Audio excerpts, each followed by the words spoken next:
अंतर नहीं है। स्वर्ग और नरक में बहुत अंतर नहीं है। स्वर्ग जो है सोने की जंजीर, सोने की हथकड़ी और सोने की बेड़ियों लगाना जैसा है, और नरक क्या है? लोहा की बेड़ी लगाना है, लोहा की जंजीर लगाना है, लोहा की हथकड़ी लगाना है। चाहे सोना का हथकड़ी लगाकर जेल में रहिए और लोहा का हथकड़ी लगाकर जेल में रहिए, हथकड़ी तो हथकड़ी है, जेल तो जेल है।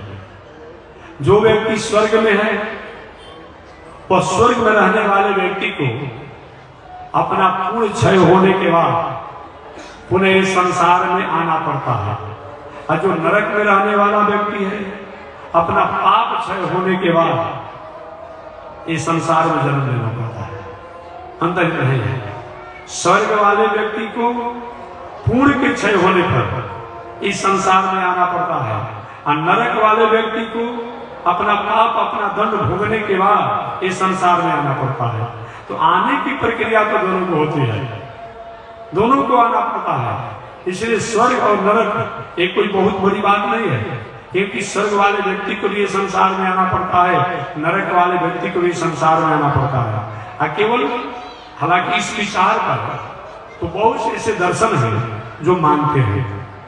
इस्लाम दर्शन में स्वर्ग की बात करता है, और बहुत कुछ बातों विचारों में इस्लाम दर्शन चुप लगा जाता है, चुप्पी से आता है।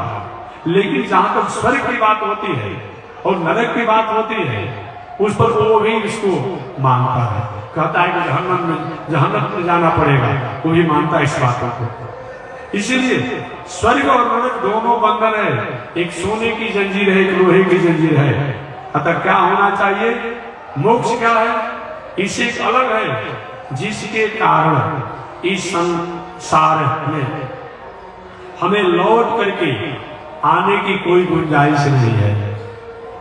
दिव्य चक्षुरागतम तद विप्रासो विपन्वयो जाग्रीवान से समिन्दते विष्णोर्यत् परमं पदं पर्याप्तानन्तराय सर्वयस्तमोतिरात्मं मूर्तं मरभवति सर्वस्याप्त्यै सर्वसजीकै सर्वमेव तनातनोति सर्वं जयति। मोक्ष की परिभाषा है। दिव्य चक्षुरागतम तद विप्रासो विपन्वयो, अमलात्मा विमलात्मा विशुद्धात्मा प्रवृत्ति के लोग जो रात दिन जो चिंतन ध्यान इत्यादि करके वह भगवान के धाम, वह भगवान के लोक को प्राप्त करते हैं, जहां जाने के बाद इस संसार में लौट करके आने की कोई मतलब नहीं होता है। यदि किंचित कहीं वे लोग आ भी जाते हैं, बात समझिए, एक तो आने की बात नहीं, और यदि किंचित कहीं मोक्ष से लोग आ जाते हैं, मुक्ति स्थल से लोग आ भी जाते हैं, तो संसार के बंधन का प्रभाव उन पर नहीं पड़ता है।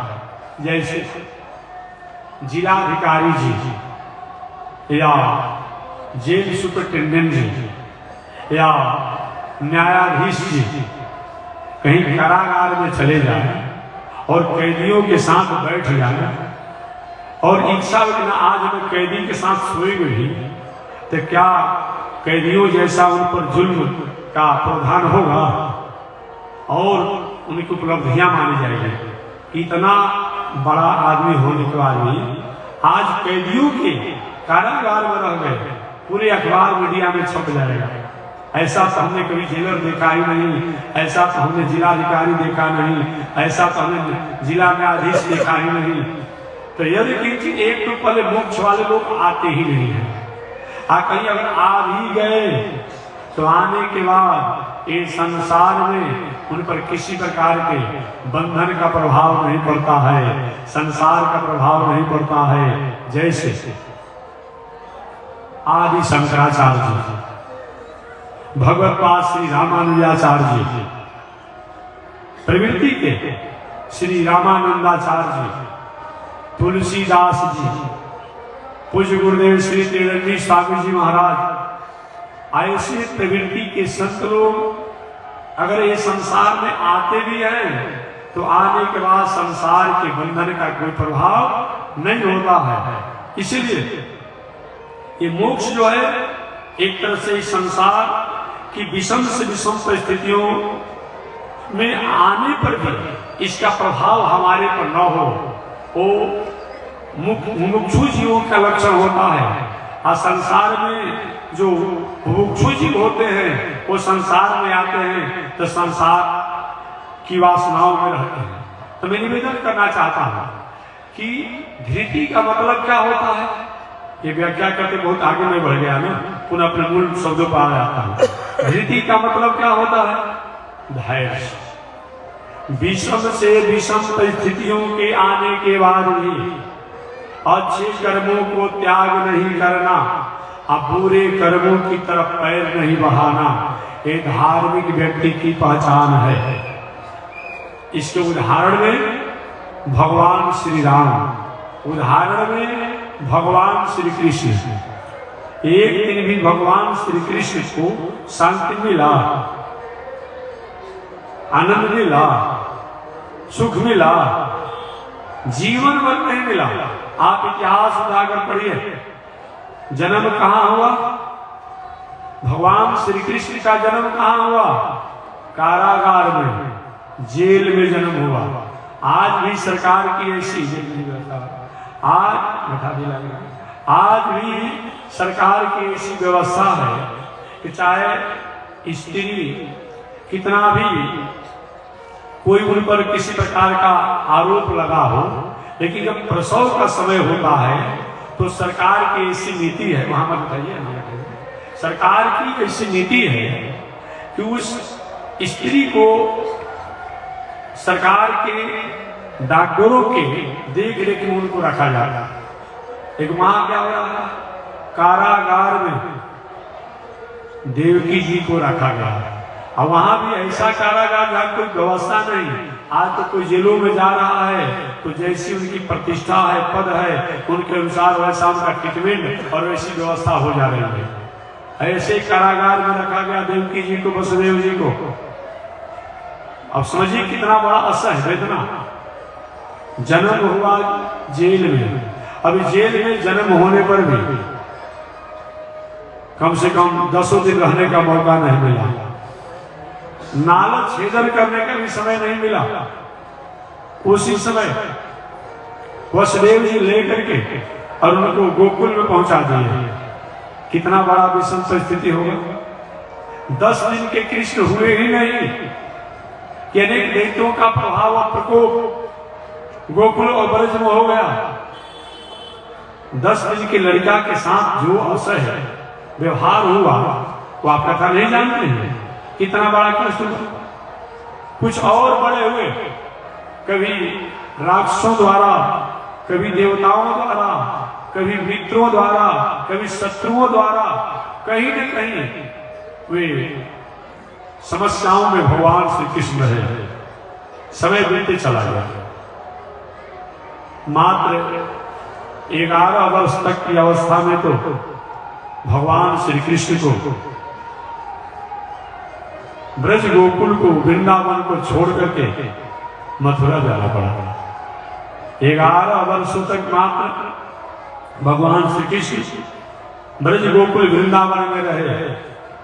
वहां से आए मथुरा में, और मथुरा में भी आए सब अपने ही कैसे, अपने मामा द्वारा ही उनको मारने के जो अनेक प्रकार से षड्यंत्र किया गया, सब इतिहास आप जानते हैं। एक बात देखिए, जब भी कभी हम अपने लोगों द्वारा सताए जाते हैं बहुत कष्ट होता है। अपने लोगों द्वारा जब हम कहीं किसी प्रकार से हमें कहीं परेशान किया जाता है, बहुत परेशानी होती है। एक बार सोना और लोहा, हमेशा मैं कथा सुनाता हूं। एक बार सोना और लोहा दोनों धातु बैठे थे आपस में और वार्तालाप कर रहे थे।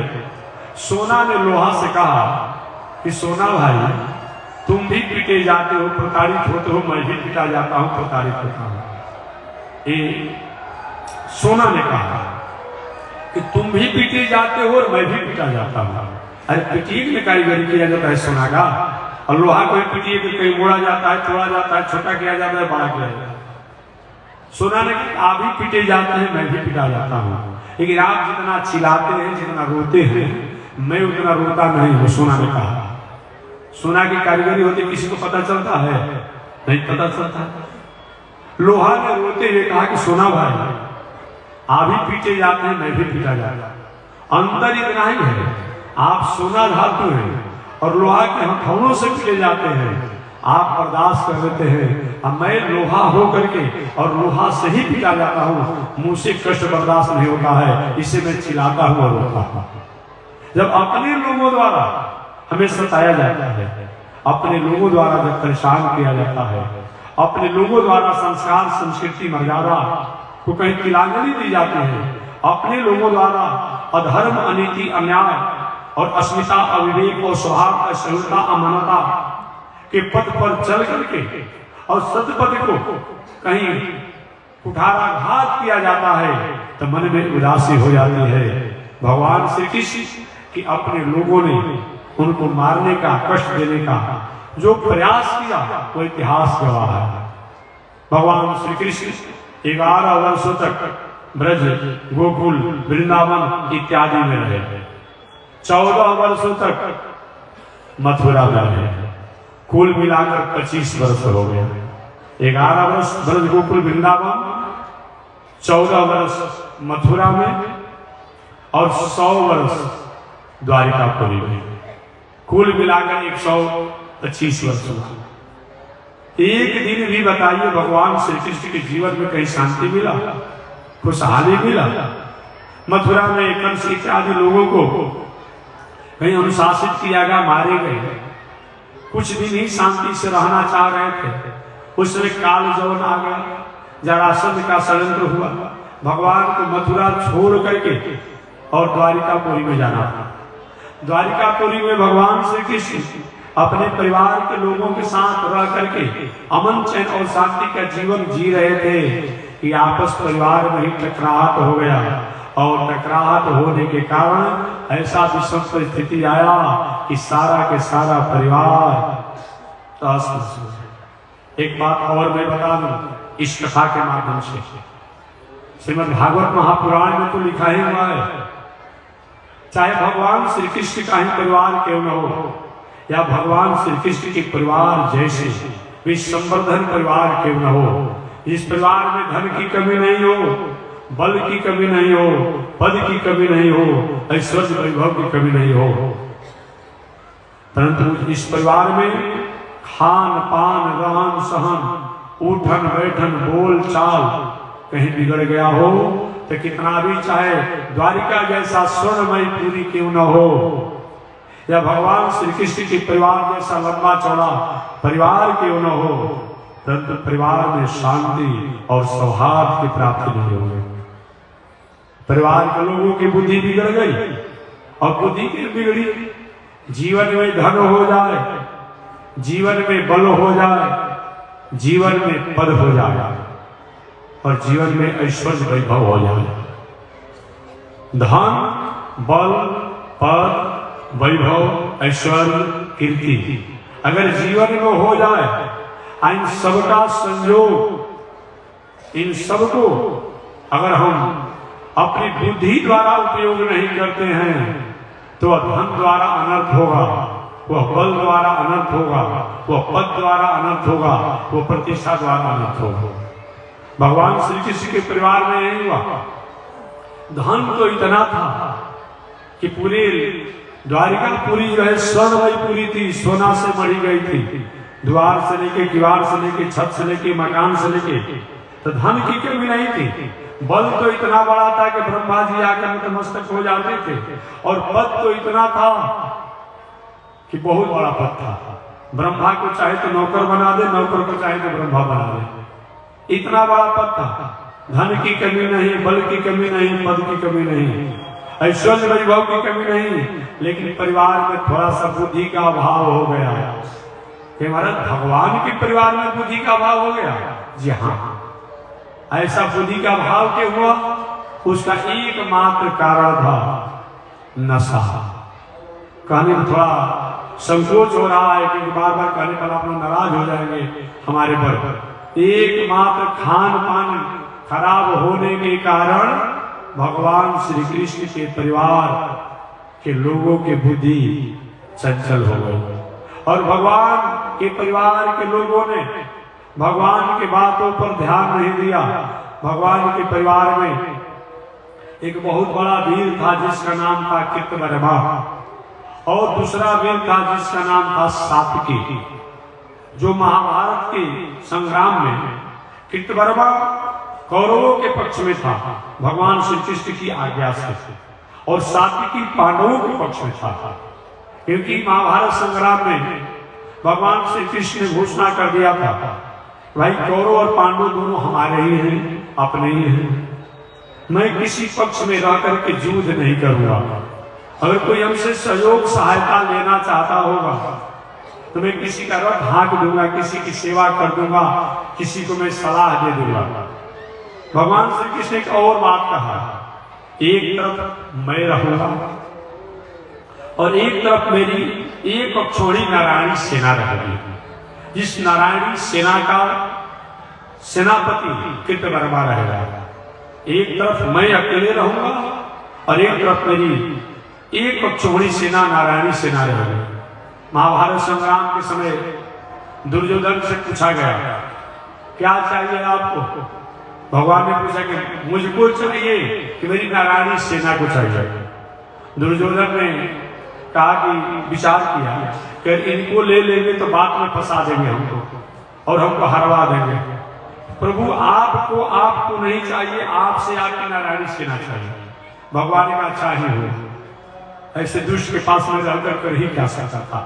भगवान ने अपने नारायणी सेना कृतवर्मा से जो था सुसज्जित, उस नारायणी सेना को महाभारत संग्राम में दे दिए थे, और इधर भगवान श्री कृष्ण अर्जुन के साथ थे।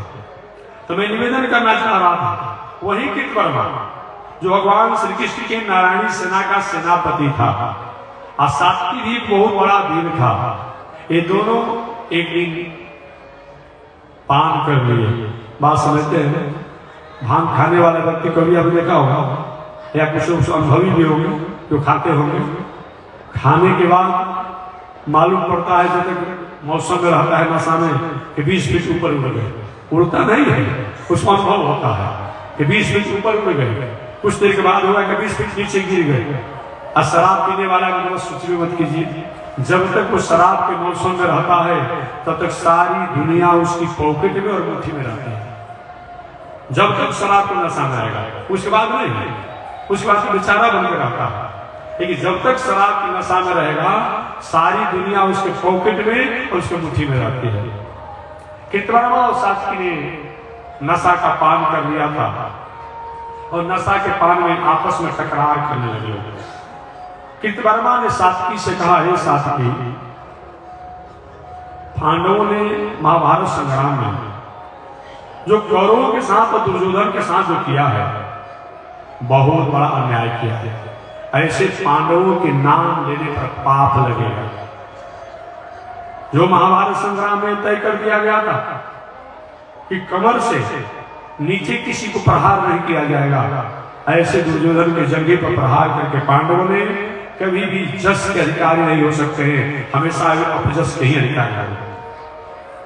कभी कभी मैं हमेशा कहता हूं, कभी कभी शराबी जब शराब पी लेता है, आप मौसम में रहता है तो 3 काम करता है।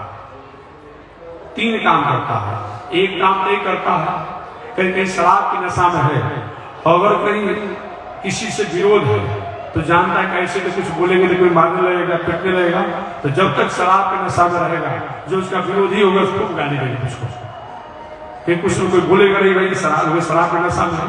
या दूसरा क्या करेगा? दूसरा काम करता है, जब तक नशा में रहेगा खूब धर्म कर्म की बात होती आएगा। ऐसे कुछ लोग होते हैं। और तीसरा क्या होता है? रिजर्व हो जाता है, कुछ बोल भी नहीं करेगा। और कृतवर्मा शराब की नशा में है, न्याय और अन्याय की बात कर रहा है, धर्म और अधर्म की बात करता है। सात्विकी भी नशा में ही है। सात्विकी ने कहा, अरे कृतवर्मा, उन कौरवों की बात तुम करता है जो कौरवों ने बड़े बड़े महारथियों ने मिलकर के एक छोटा बालक अभिमन्यु को मारने का षड्यंत्र किया।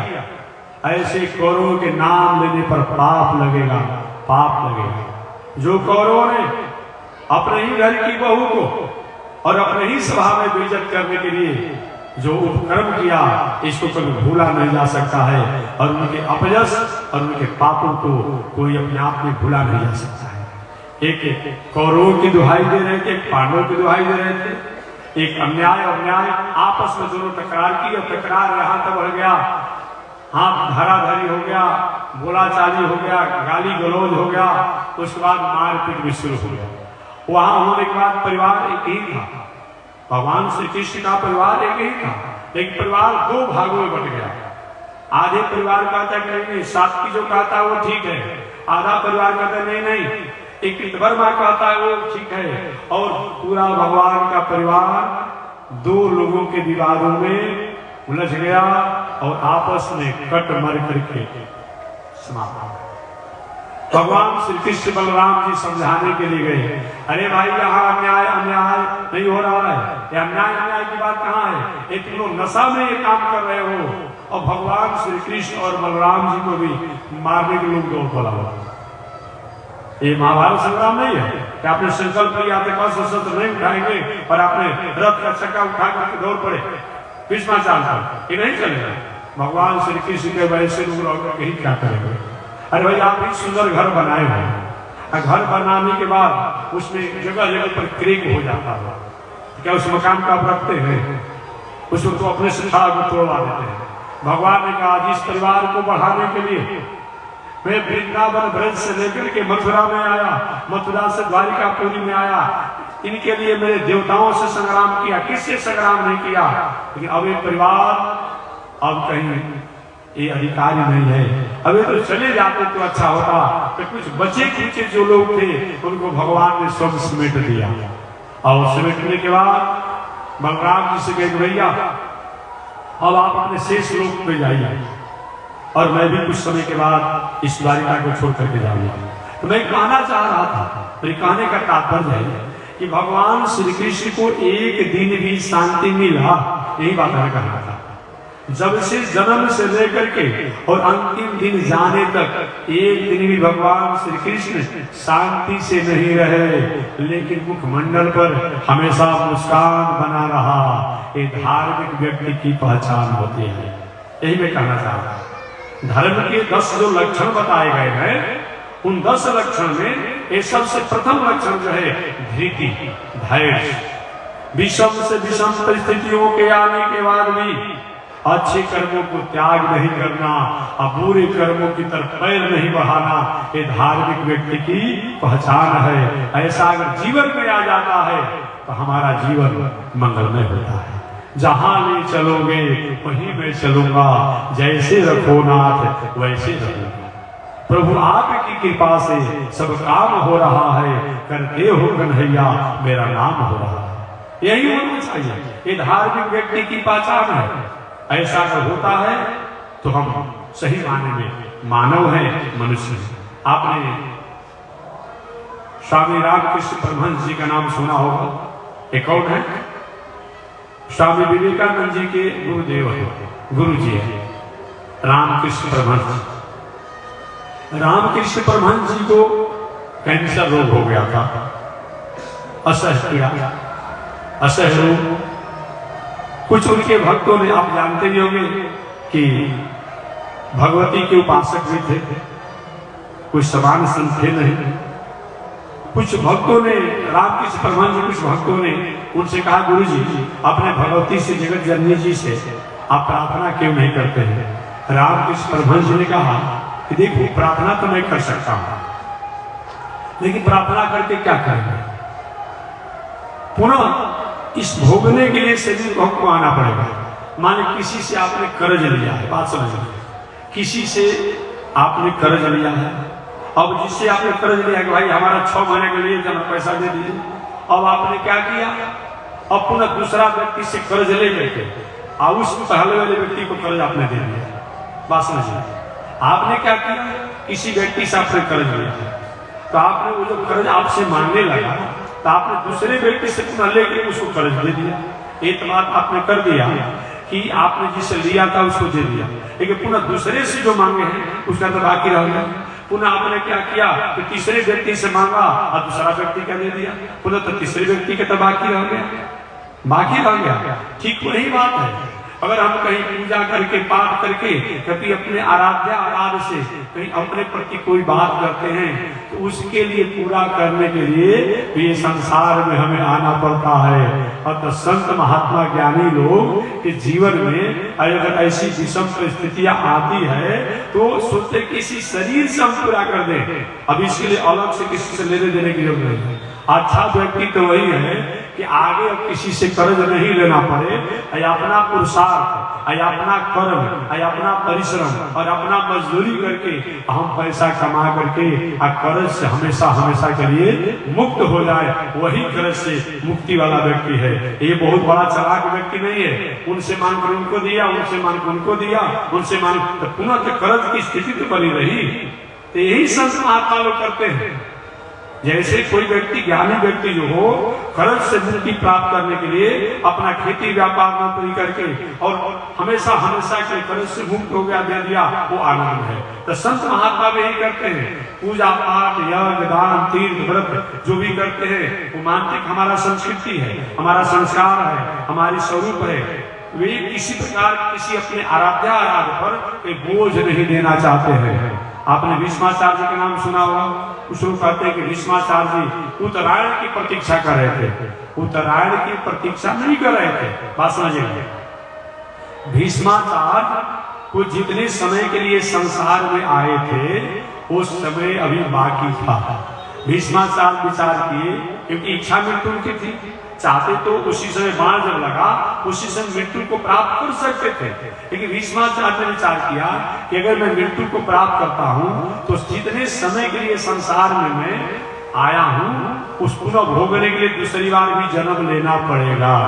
तो केवल इसी शरीर से मैं भोग करके आगे हमें जन्म न लेना पड़े, इसको पूरा कर दे। और उसी में उत्तरायण का समय आ गया और भगवान द्वारिकाधीश का दर्शन करने की इच्छा भी थी और दोनों काम हो गया। तो चल बाकी ये बात नहीं है कि आप उत्तरायण में मर जाएंगे तो मोक्ष हो जाएगा और दक्षिणायन में मर जाएंगे तो आपका नरक हो जाएगा।